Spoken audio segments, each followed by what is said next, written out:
Assalamualaikum warahmatullahi wabarakatuh. Bagaimana kabarnya anak-anakku? Kelas 10.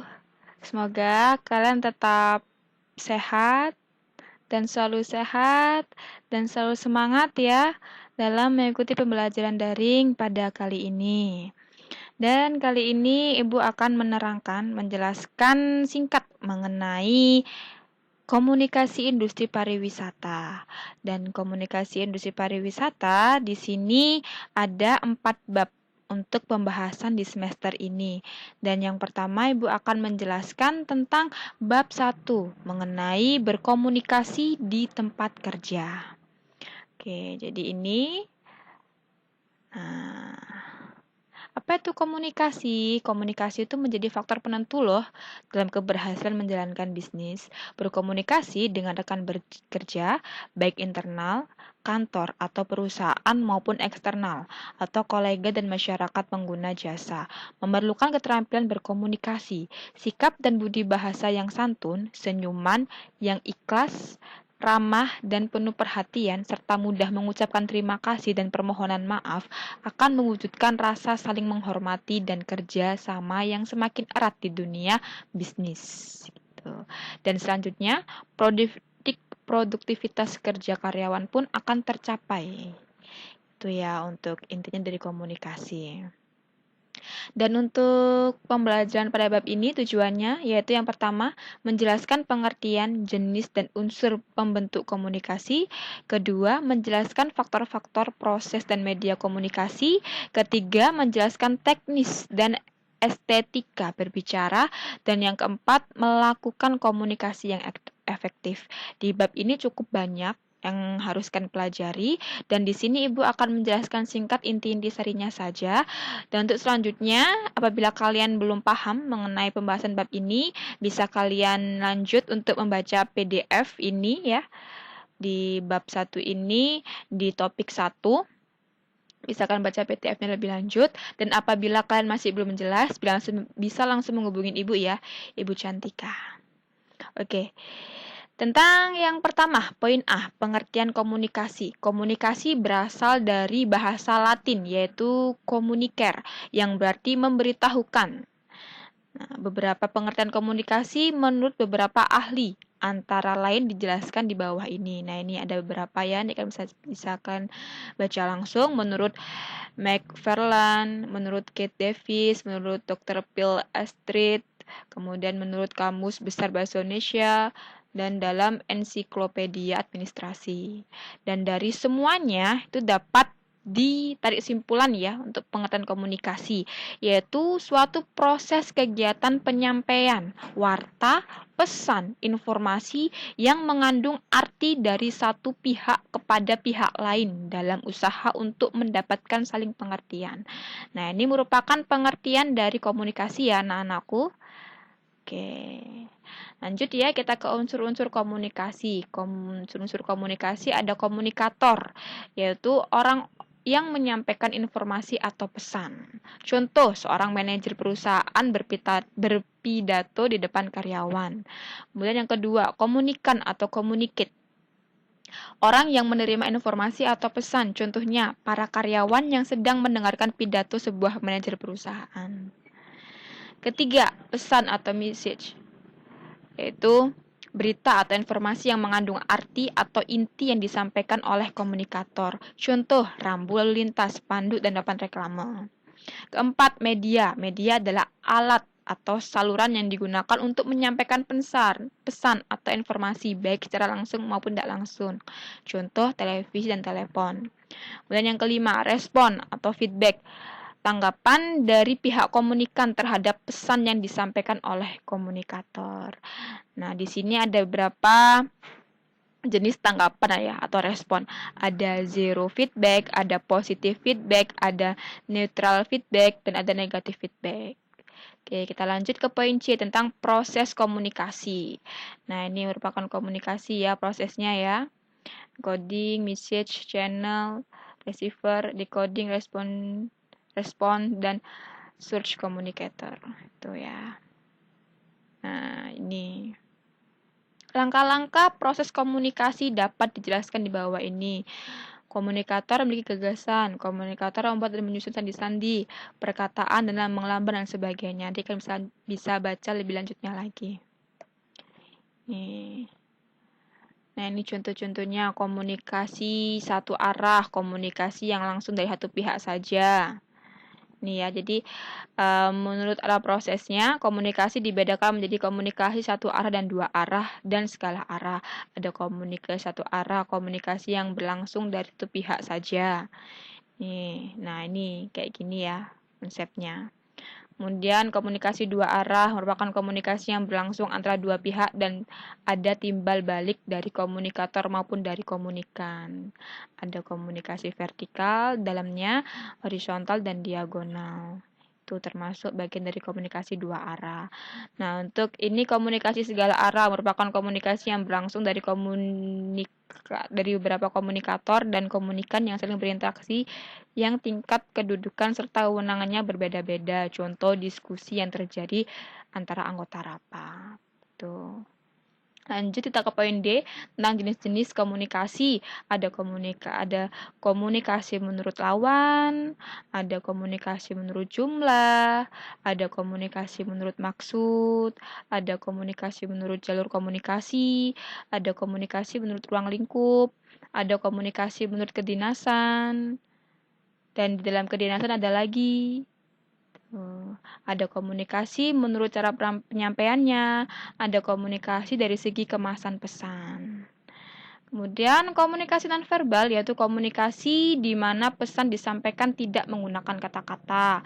Contoh, komunikasi nonverbal ialah menggunakan gerak, isyarat, bahasa tubuh, ekspresi wajah, dan kontak mata, penggunaan objek seperti pakaian, potongan rambut, simbol-simbol, serta cara berbicara, seperti intonasi, penekanan, kualitas suara, gaya emosi, dan gaya berbicara. Ini ya, termasuk ekspresi-ekspresi yang bisa kita tunjukkan untuk menyampaikan komunikasi kepada orang, ekspresi wajah. Ini bahasa tubuh. Ini menunjukkan kalau jenuh ya bahasa tubuhnya ya. Tuh. Lanjut kita ke poin yang E tentang media komunikasi. Media komunikasi adalah sarana atau alat yang digunakan untuk memudahkan proses penyampaian warta, pesan atau informasi dari komunikator kepada komunikan agar tercapai tujuan komunikasi. Nah, tuh dan fungsi-fungsinya adalah ini. Kemudian kita lanjut ke jenis-jenis media komunikasi. Ada media visual, ada media audio, ada media audiovisual. Kalau media visual itu media yang dapat dilihat. Tuh. Media audio itu adalah media yang dapat didengar. Media audiovisual, media yang dapat dilihat dan didengar. Nah, ini ada kelebihan dan kekurangan masing-masing medianya ya. Ini kekurangan dan kelebihan media audio. Kemudian yang ini kekurangan kelebihannya media visual dan ini kekurangan kelebihannya media audiovisual. Tuh, kalau kita bicara visual berarti tentang gambar aja ya. Ini tentang gambar aja. Kalau visual dia suara aja seperti radio. Kalau audio ini bicara kita hanya mendengarkan saja seperti radio. Tuh, nah kalau untuk visual ini hanya gambar saja tidak ada suaranya. Jadi seperti baliho, pamflet gitu. Nah, kalau audiovisual itu seperti apa? Televisi, YouTube dan sebagainya. Itu ya. Kemudian ada faktor-faktor komunikasi. Ada kok kecakapan komunikator, ada sikap komunikator, ada pengetahuan komunikator, ada keadaan fisik komunikator, sistem sosial, kecakapan komunikan, sikap komunikan, pengetahuan komunikan, keadaan fisik komunikan, sistem sosial, kurangnya kecakapan, sikap yang kurang tepat, kurangnya pengetahuan, kurangnya memahami sistem sosial, kesalahan bahasa atau semantik. Jarak fisik, prasangka yang tidak beralasan, indera yang rusak, verbalistis, dan komunikasi satu arah. Itu merupakan bagian dari faktor-faktor komunikasi. Kita lanjut ke poin yang E. Poin yang G ya. Tadi udah F, sekarang ke G. teknik dan estetika berbicara. Ada prinsip teknik berbicara. Ini di dalamnya ada prinsip motivasi, prinsip perhatian, prinsip keinderaan, prinsip kegunaan, prinsip ulangan, prinsip pengertian. Itu untuk prinsip tadi berbicara. Nah, kalau untuk estetika berbicara, yaitu seorang komunikator harus dapat menggunakan estetika berbicara untuk menarik perhatian komunikan. Ini harus sekali ya, karena untuk menunjang tujuan untuk berkomunikasi. Tuh, nah ini bisa dicontohkan dengan sikap berbicara seperti memperhatikan pakaian yang digunakan, sikap badan, pandangan mata, gerak-gerik air muka atau wajah dan tangan, suara dan ucapan, ketegasan. Nah, itu bagian-bagian dari estetika berbicara. Tuh, kemudian selanjutnya kita ke poin H tentang komunikasi efektif. Komunikasi efektif yaitu komunikasi yang mampu menghasilkan perubahan sikap atau attitude change pada orang lain yang bisa terlihat dalam proses komunikasi. Tujuannya dari komunikasi efektif yaitu memberikan kemudahan dalam memahami pesan yang disampaikan antara pemberi informasi, penerima informasi sehingga bahasa yang digunakan oleh pemberi informasi lebih jelas dan lengkap serta dapat dimengerti dan dipahami dengan baik oleh penerima informasi atau komunikan. Itu tentang komunikasi efektif ya. Oke, untuk lebih lanjutnya bisa dibaca ulang lagi. Oke, ini ada proses mendengarkan yang efektif, ada menangkap pesan, memperhatikan pesan, memberikan respon, ada manfaat mendengar yang efektif, ada komunikator punya kesempatan, komunikator merasa lebih dihargai, adanya ketegasan, membangun kecermatan, menghemat waktu. Itu tentang komunikasi efektif. Nah, berikut adalah tips mengatur emosi dalam mendengarkan sesuatu yang kurang menyenangkan. Yang pertama, kita harus tetap tenang. Nah, ini apalagi kita seorang ini ya, industri pariwisata ya. Jadi, hotel itu merupakan bagian dari industri pariwisata. Jadi, ketika kita melayani tamu, itu harus benar-benar dengan setulus hati, harus benar-benar dengan ketenangan. Nah, itu. Jadi, walaupun dengan keadaan yang kurang menyenangkan, kita harus tetap tenang. Memberikan tanggapan yang mendukung. Itu. Lalu bagaimana menjadi pendengar efektif? Nah, berikut tips-tipsnya. Mengatur emosi, tetap tenang, bicara pada diri sendiri. Hal ini menjengkelkan, tapi saya pasti bisa mengatasinya gitu. Kuasai atau atur nafas. Jangan merasa Anda disalahkan. Ingat bahwa Anda adalah tim Anda. Tetap mengacu pada positive thinking. Dan ingatlah bahwa orang yang marah itu sedang tidak stabil dan membutuhkan perhatian. Tuh. Kemudian ada sikap empati. Juga bisa menyejukkan perasaan pelanggan. Berikut langkah-langkahnya, yaitu beri tanggapan yang mendukung. Jangan menghindar, beri tanggapan positif. Jangan pernah melakukan argumentasi atau debat dengan konsumen itu sangat tidak diperbolehkan di dunia industri, apalagi perhotelan ya. Jadi ketika kita dapat komplain, jadi kita dengarkan dulu. Jangan malah kita melawannya dengan adu debat atau argumentasi, tidak boleh itu. Kemudian, katakan bahwa Anda benar-benar ingin membantu. Tanyakan apa yang mengganggu pikirannya. Bila Anda menangkap kesan atau petunjuk yang kurang menyenangkan, atau melalui pengawasan nonverbal Anda, nah ini berikut kiat-kiatnya.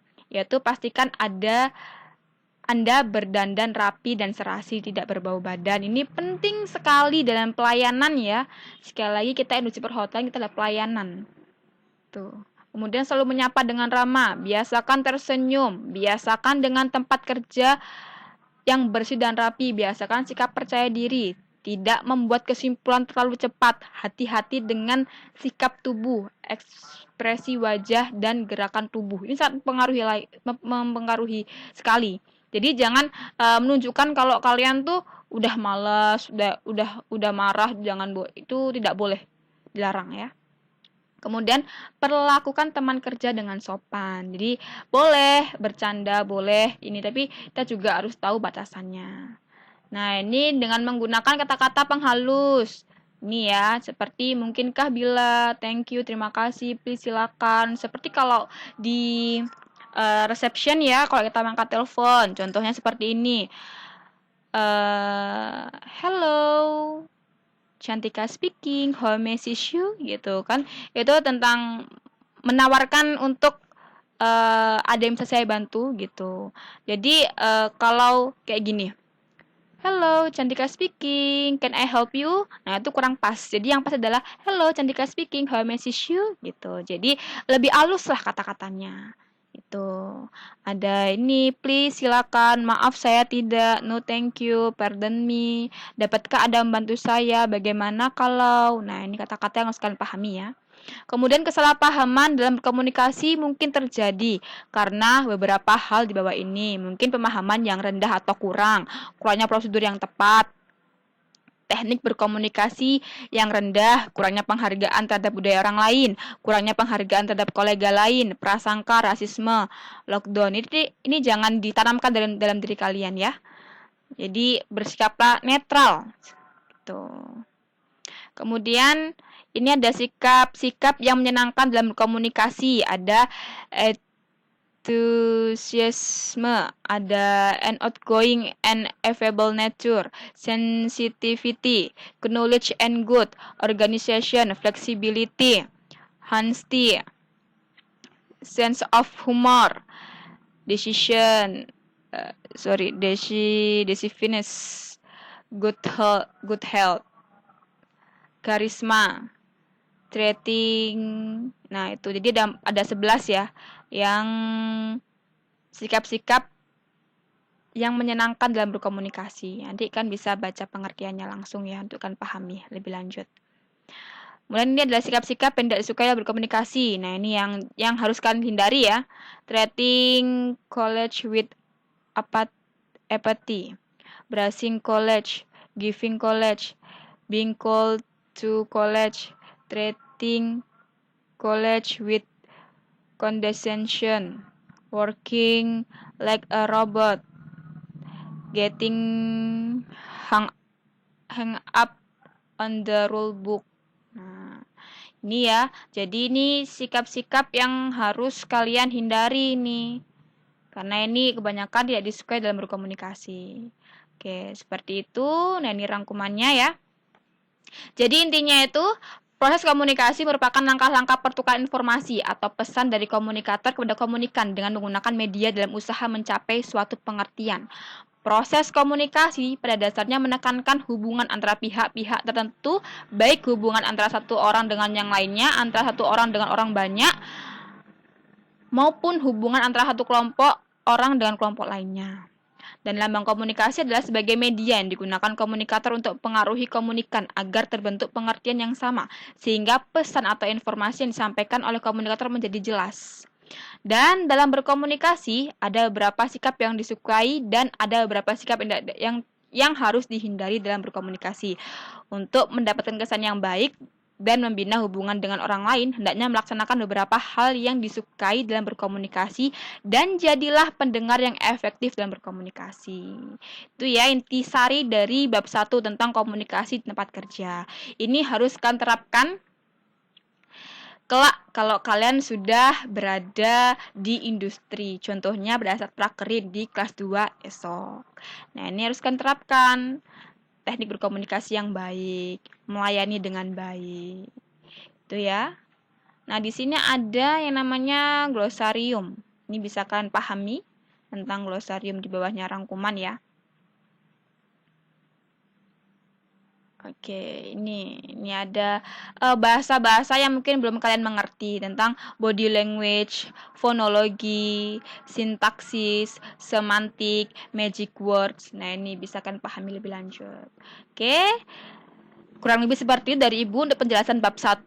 Untuk lebih lanjutnya, jika kalian ingin memahami lebih lanjut, bisa kalian baca ulang. Udah Ibu lampirkan untuk file PDF-nya.